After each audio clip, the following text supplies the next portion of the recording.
বর্তমান অন্তর্বর্তীকালীন সরকার ইসলামী খেলাফত প্রতিষ্ঠা পর্যন্ত দরকার, এই দাবিতে চাঁপাইনবাবগঞ্জে বিক্ষোভ মিছিল অনুষ্ঠিত হয়েছে। শুক্রবার বাদ জুমা চাঁপাইনবাবগঞ্জ পৌরসভার সামনে থেকে বিক্ষোভ মিছিলটি শুরু হয়ে চাঁপাইনবাবগঞ্জ সেন্টু মার্কেটের সামনে গিয়ে শেষ হয়। এ সময় শান্তিকামী জনতার ব্যানারে বক্তব্য রাখেন আরামবাগ দাখিল মাদ্রাসার সহ সুপার ও পশ্চিম বাচামারি জামে মসজিদ ও ঈদগাহের সাবেক ইমাম ও সভাপতি রেজাউল করিম বিন আব্দুল খালেক। তিনি বলেন, আমরা সবাই ভাই ভাই।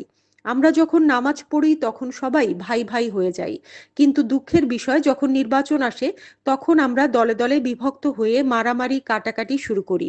কেউ হয়ে যায় ধর্মনিরপেক্ষ, আবার কেউ জাতীয়তাবাদী। অথচ আমরা সবাই মুসলমান।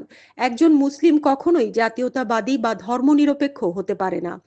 যে নির্বাচন দলাদলি শেখায়, এক মুসলমান অপর মুসলমানকে হত্যা করা শেখায়, সেই নির্বাচন আমরা আর চাই না।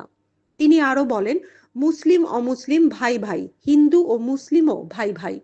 আদম আমাদের পিতা এবং হাওয়া আমাদের মা। অথচ নির্বাচন যখন আসে তখন আমরা সাম্প্রদায়িক হাঙ্গা দাঙ্গামার নাটক দেখতে পাই। যে নির্বাচন মুসলিম ও অমুসলিমদের মাঝে সাম্প্রদায়িক সম্প্রীতি সৃষ্টি করে না, সেই নির্বাচন আমরা আর চাই না। আমরা চাই জিম্মাদারিত্বের সরকার। মুসলিমরা মসজিদ থেকে ঐক্যবদ্ধ হয়ে তাদের ইমামকে নেতা নির্বাচন করবে, আর অমুসলিম ভাইয়েরা হিন্দু বৌদ্ধ খ্রিস্টান ঐক্য পরিষদ থেকে একজনকে নেতা নির্বাচন করবে। যে দেশে যে ধর্মের লোক সংখ্যা বেশি হবে তারা সরকার গঠন করবে, আর অমুসলিমরা তাদের জিম্মাদারিত্বের সাথে তাদের ধর্মকর্ম পালন করবে এবং কেউ কারো ধর্মে হস্তক্ষেপ করবে না। তাই পরিশেষে বলতে চাই, বর্তমান অন্তর্বর্তীকালীন সরকার ইসলামী খেলাফত প্রতিষ্ঠা পর্যন্ত দরকার।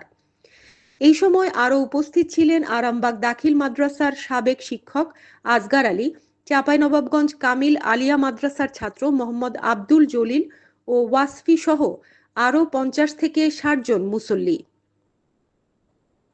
হানিন ইসলাম, CN বাংলা নিউজ ডেস্ক।